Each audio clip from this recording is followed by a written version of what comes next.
Yeah, hi folks. I hope I'm audible. Okay.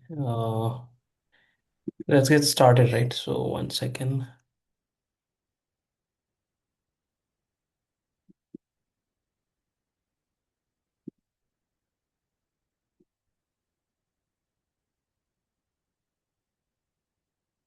So in last session, right? In last session, we kind of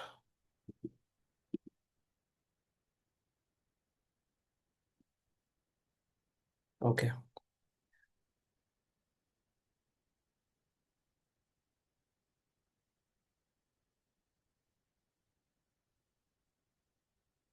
We kind of went through till here, right? No, not this. We did finish till here, or OLTP, OLAP, and we understood what DB is, what data warehouse is, and what data lake is. So we kind of went through OLTP and OLAP. Now today, what we will see is this thing, which is ETL versus ELT, right? So uh, in a nutshell, right, both are different. So ETL is basically let me go to my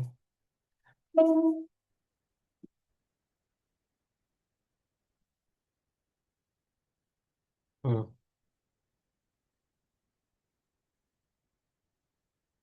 okay. So far, what we did, right? We understood what data is, right? Then we went through how what decisions we can take if we have understanding of what data is and how we can capture, right? Now we are understanding is data lifecycle, right? So here the primary thing is how to source or capture, right? Then uh, transform or store in such a way that solves the business purpose, right? That serves the business purpose, right? Now, after this, we will understand like how data, the this part, right? The between part, the pipeline, how data is sourced or captured and stored, right? So there are two methodologies that is very famous that everybody that is industry wide understood understandable, right? So one is ETL and another is ELT. Okay, so it's more or less the same thing. It just few steps are done earlier in let's say in ETL, right? It's slightly different, but not but the core idea is similar. Okay, so in ETL, what happens is, so let's understand what ETL is, right? So ETL is basically extract. So figure out like, I mean, just understand this. We are trying to understand this. The extract part, the pipeline from source to how we are going to store, right? That ETL part, we are that pipeline we are going to understand. Now, in that pipeline, we have two methodologies by which data can be extracted, transformed, and saved. Okay, so this ETL, the formula is the full form is extract, extract, transform.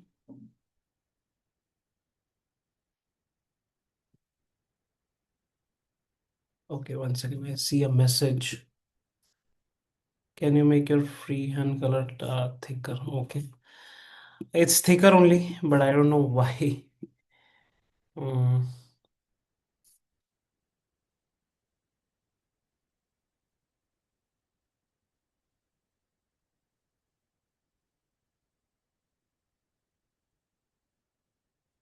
Let me reload it. Let's see what happens.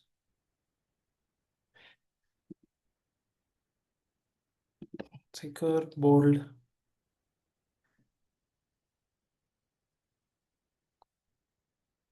Is it? Let me try red. If it is red, also want.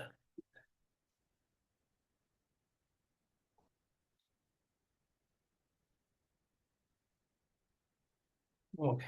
Okay. Okay. So what? Uh, let me. Okay. So where were we? We were trying to understand from source, right? And source can be from like web, web apps, mobile applications, apps, right? Any, it can be anything like CSV, XMLs, right? XML, all these things can be a source where the data is getting captured, right? Now, and there is this the storage, the analytics layer. It can be a database,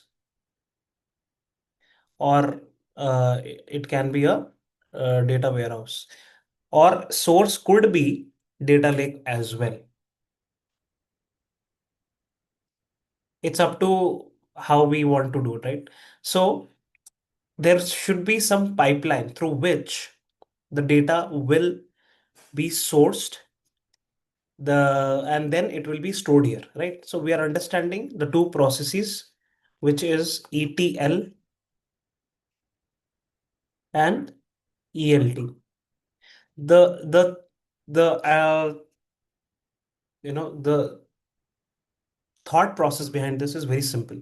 Okay, so this means understand, we understand it as extract, then transform, and then load.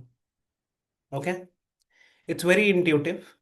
So what it says is ETL is basically extract the data, right? Then you will transform the data and load the data, right? This is what the pipeline does.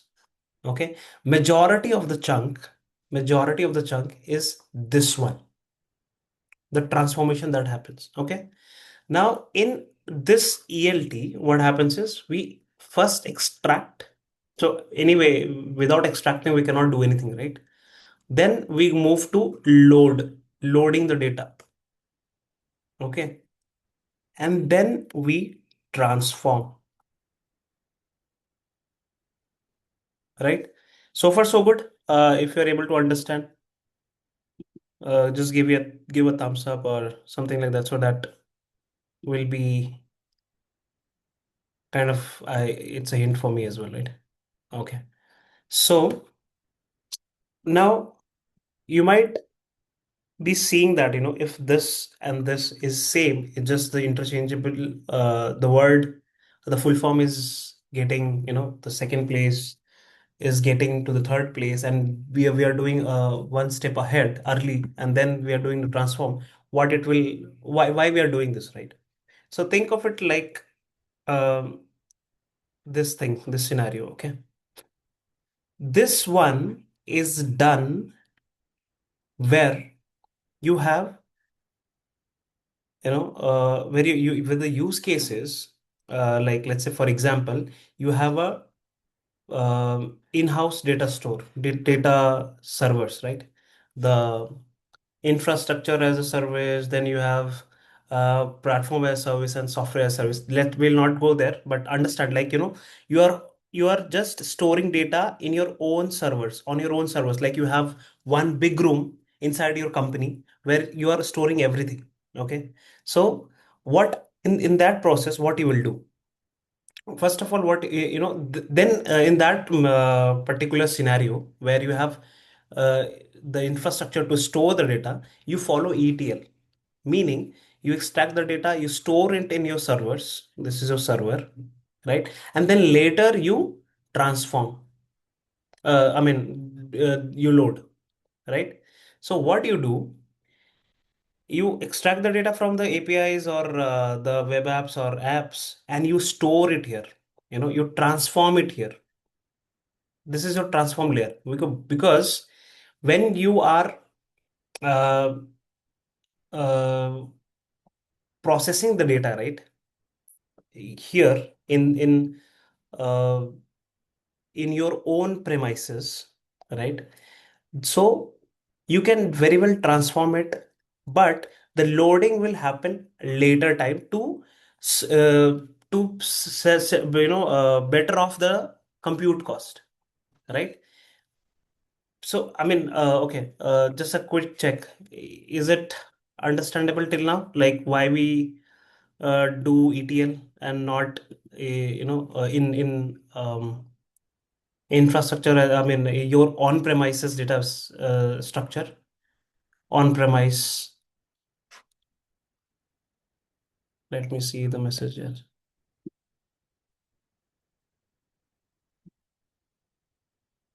Okay. Okay. I think, can you elaborate the use case? Yes, definitely. Definitely. So what we do here is, for example, I'll tell you. Till here it is fine, right? Why we do ETL? What is ETL and what is ELT, right? So the use case here is on when your data. So, what is the main purpose of business, right? At a high level, you always reduce your cost, right? And maximize profit, correct? So, in a way, uh, if let's say ETL is more beneficial if you have your if you have a facility in-house, like on-premise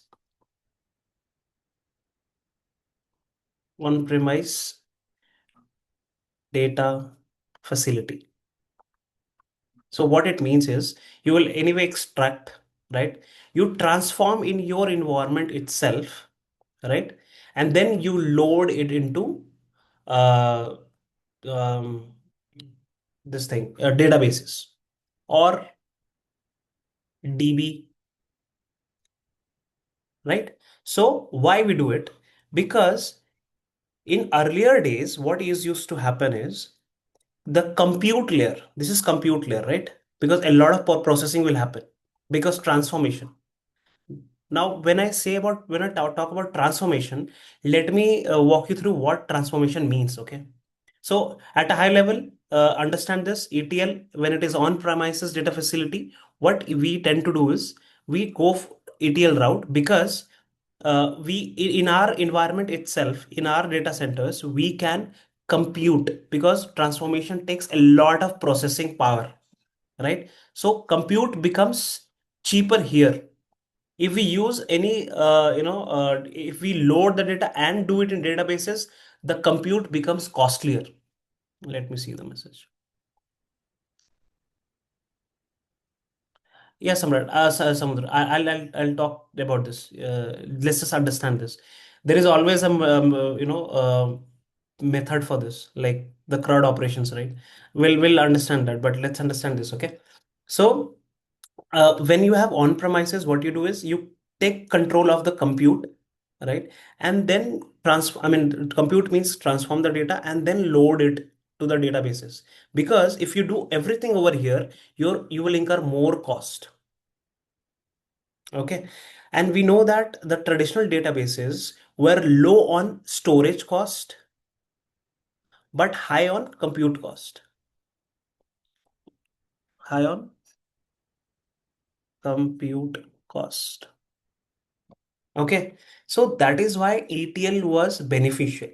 But nowadays, what happens is in extract, load, and transform the architecture, we have databases or data warehouses like Snowflake, okay? Snowflake, then you have BigQuery, and various others, right? What happens is their compute.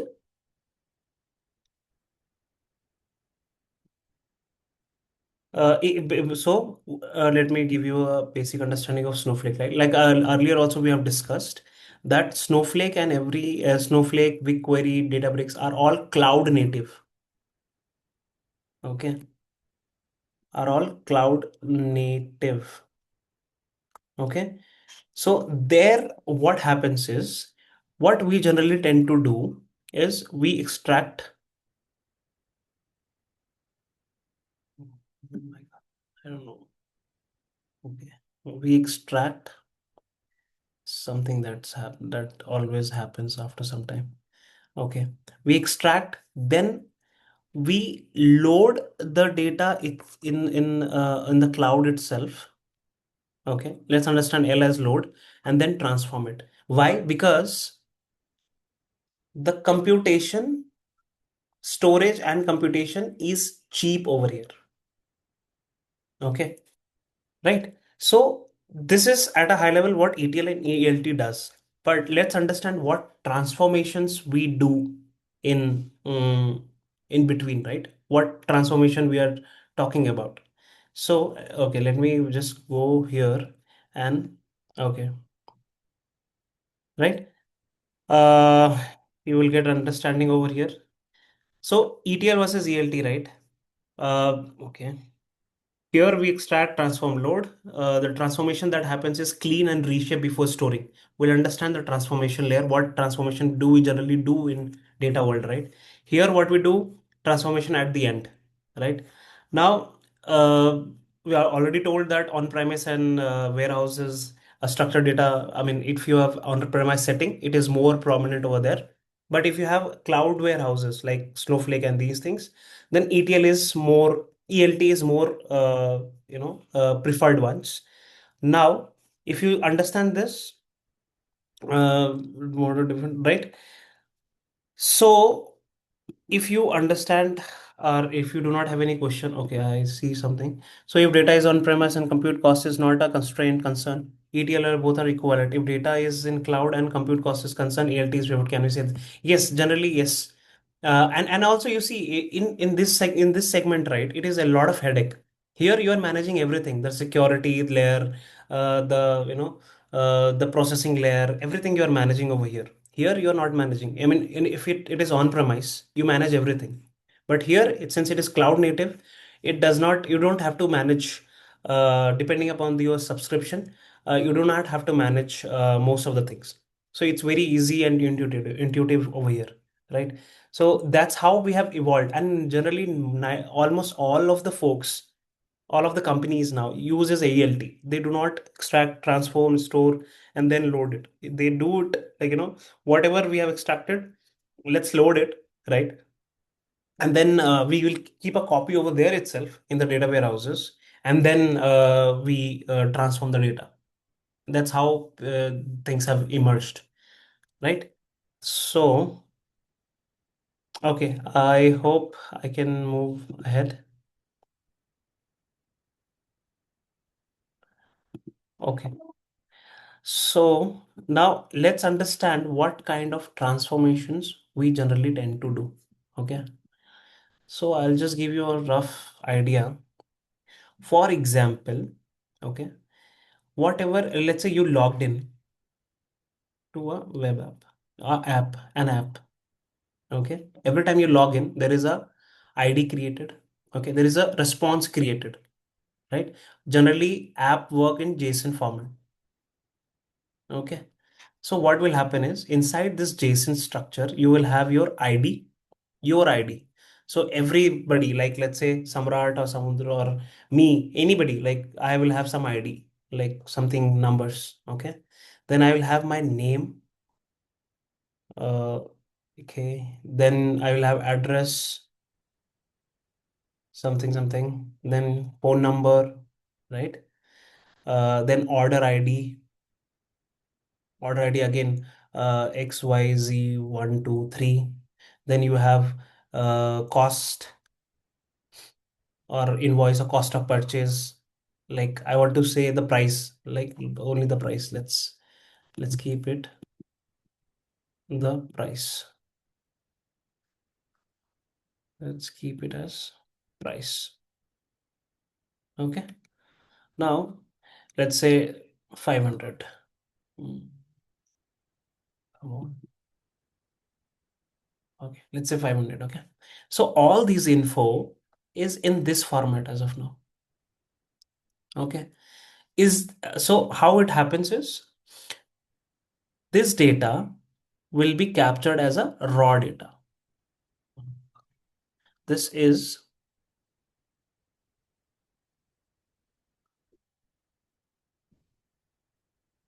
1 second. This is raw data. Okay. Uh, this one. Okay. And it will be stored as like this. For example, date. uh, I don't know.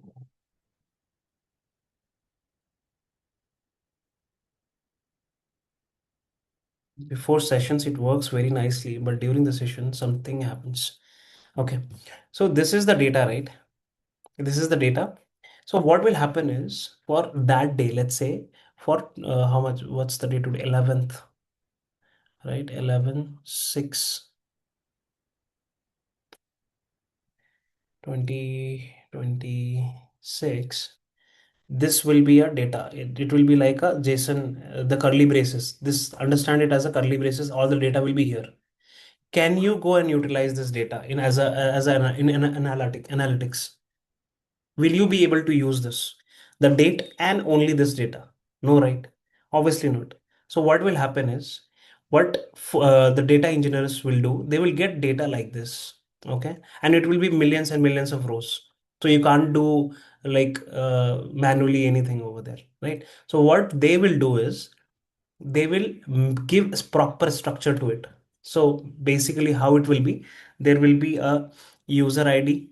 I'm just writing UID because of my pen. I think I'll need to change this pen itself. So UID, there will be UID, there will be name. Okay, I'll keep just name, then price, then quantity, then your order ID, right?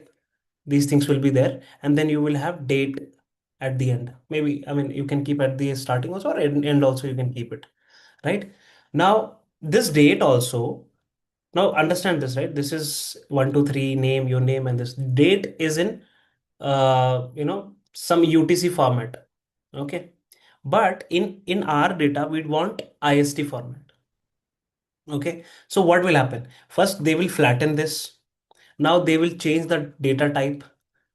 So, right. So the date will be transformed to IST. Okay. So, so how many transformation till now I have done? I have given a structure like a row and table, row and column structure, then flattened it, meaning scattered it across rows and columns, and then change the date data type also. So there is UTC, there is GMT. I mean UTC and GMT same. UTC then is there can be EST, PST, all these things, right? But I want to change it to IST, so I'll add some transformation and change it to IST. Okay. Now later what these, as per the business, if they it suffice that okay these many transformation only will understand will do, then it is fine. Okay, there can be latitude and longitude data also, which can be transformed. I mean, which can be, if you have latitude, longitude, then you can generate, places name. Let's say, for example, Bangalore, lat and lang can be anything like X and Y, right? So if that particular X and Y belongs to Bangalore, so the geography or the zone or the city will be Bangalore. So that transformation is also added once it fulfills the business criteria, that these many columns and this is how I want my data to be. It is then stored to the databases, okay, or DW. Okay. Now, for example, for example, uh, I saw that there is some mistake. I can very well go and edit that data if I have that permission, right? That is called as called as update.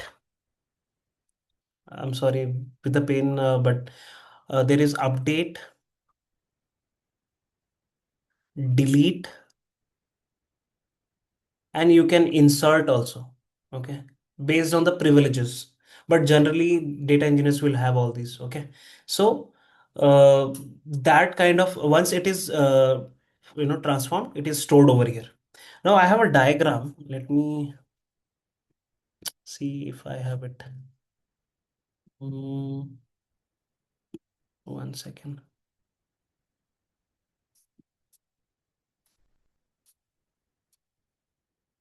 I had a diagram. Where was the diagram? Okay, 1 second. Let me open.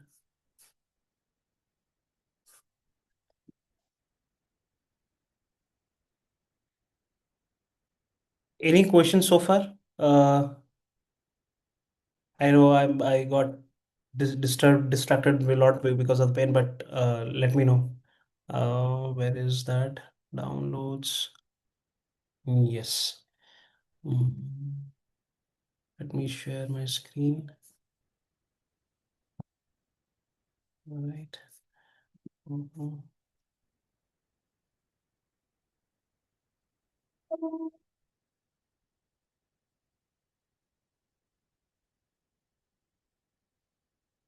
Okay.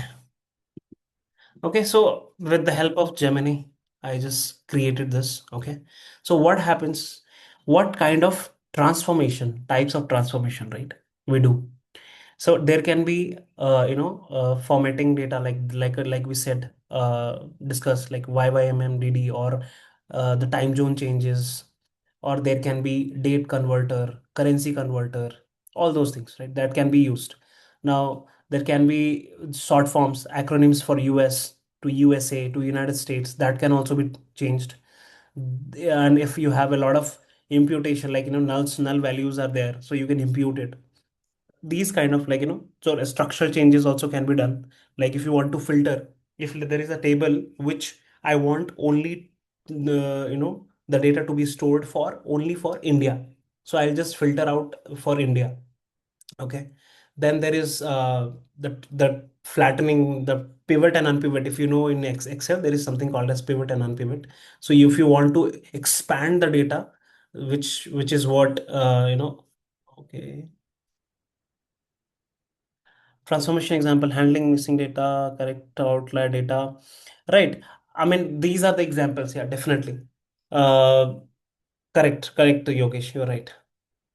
Will data deduplication also come under transformation step? Obviously, let's say it's all up to the business, right? If they want, where it can be a duplicate data, when you have uh, a status is like order status is changing, right? So you will have for one person, you will have multiple stages for that, right? So if that kind of scenario you have, then very well you can do. You can include that. It's all up to what kind of data they want. There are folks who says we need nulls. Okay, so it's up to all up to the folks who want to who better know how to store the data and what analytics they will be doing it. It's all decided while before fetching also what kind of fields they want to introduce. So that kind of scenario is there. I think what I was trying to ask is, Mhm. so when we are doing this ELT Mhm. process, this will be done from uh, a data store by data store, right? In the sense, let's say it's a big company, they have a huge customers data they need to extract from Mhm. a data store, and there are, let's say, other functions, like say there is a sales data, that's marketing data and Right, everything. Sometimes right, you may have to do some transformation that spans across the tables.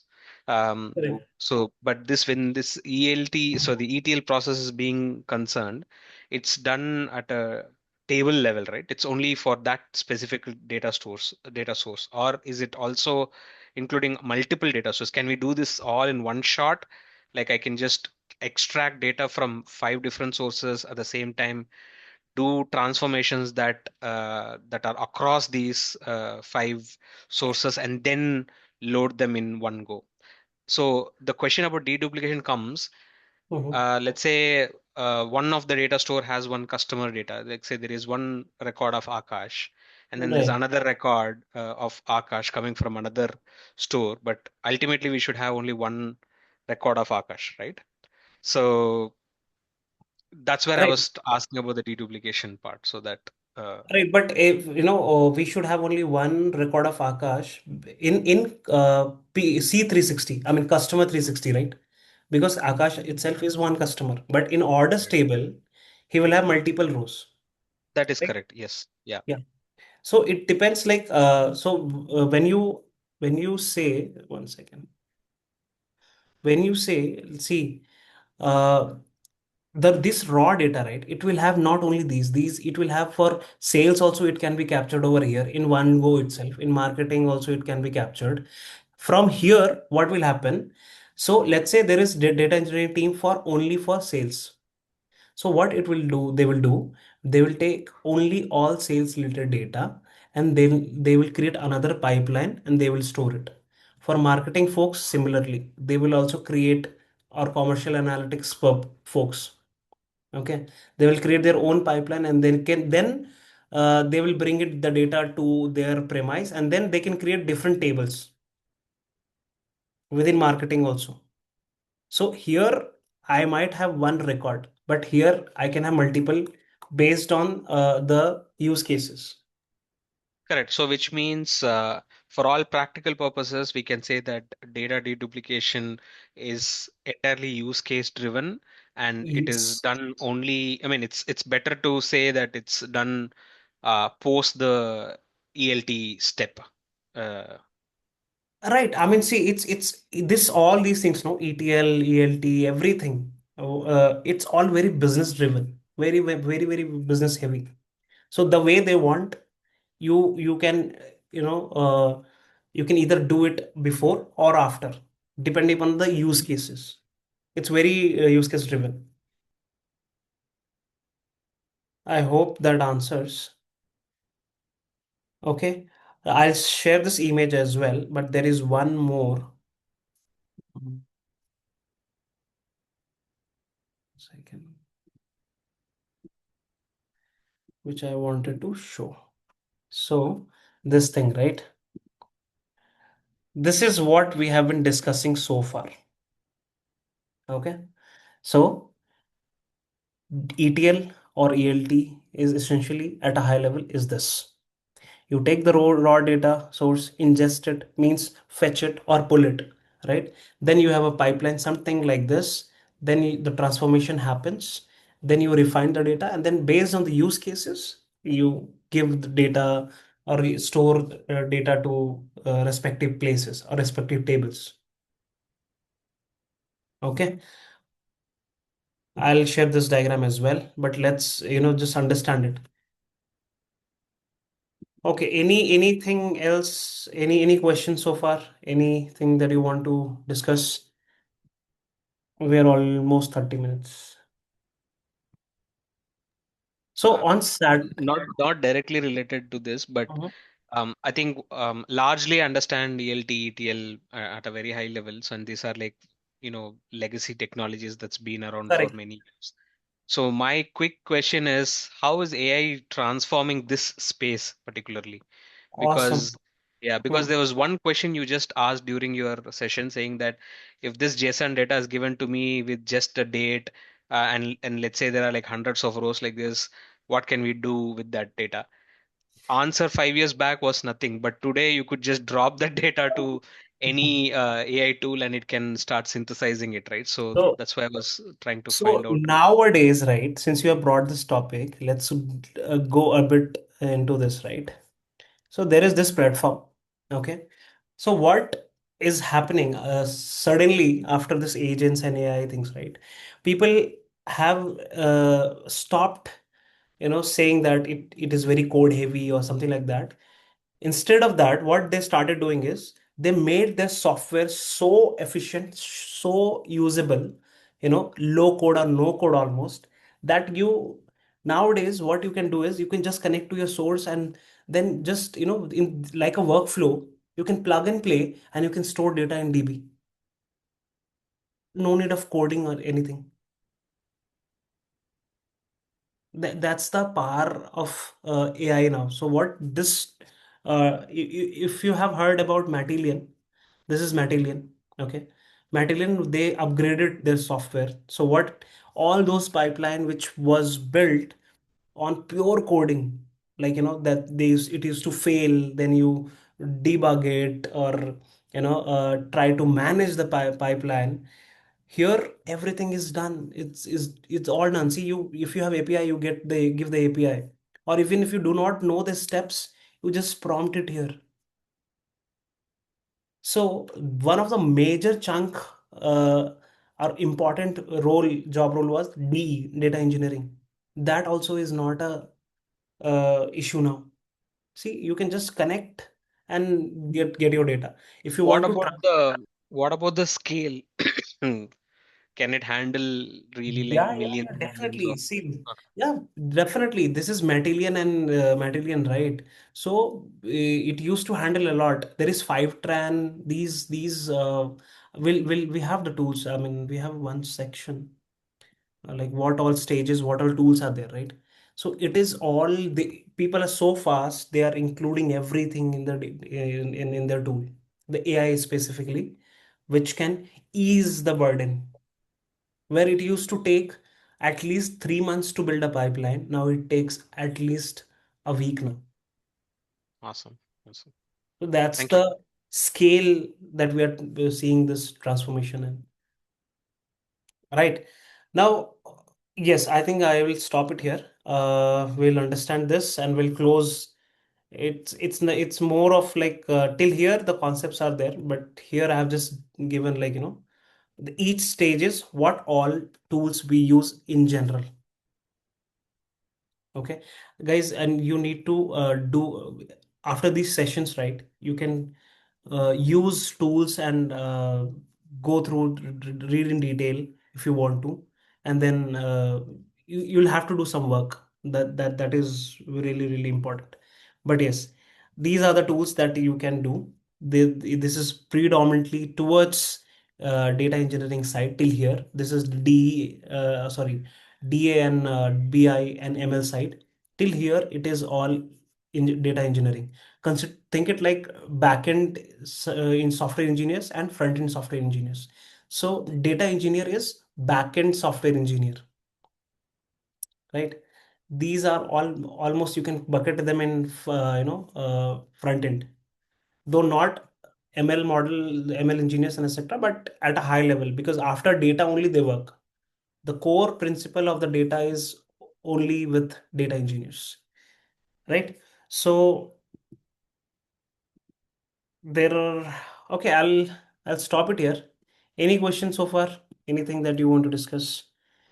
This is just real-time processing and batch processing. It will take hardly 1 to 2 minutes to explain, but let's do it next on Saturday. Okay. I think let me know in chat if you have any questions, anything, just let me know in the chat, and we'll definitely reply on that. Okay.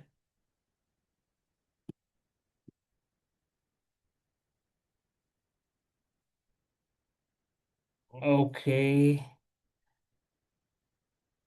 Okay, then I think we are done. So I think Samundra, you got your question right. You got your question answered.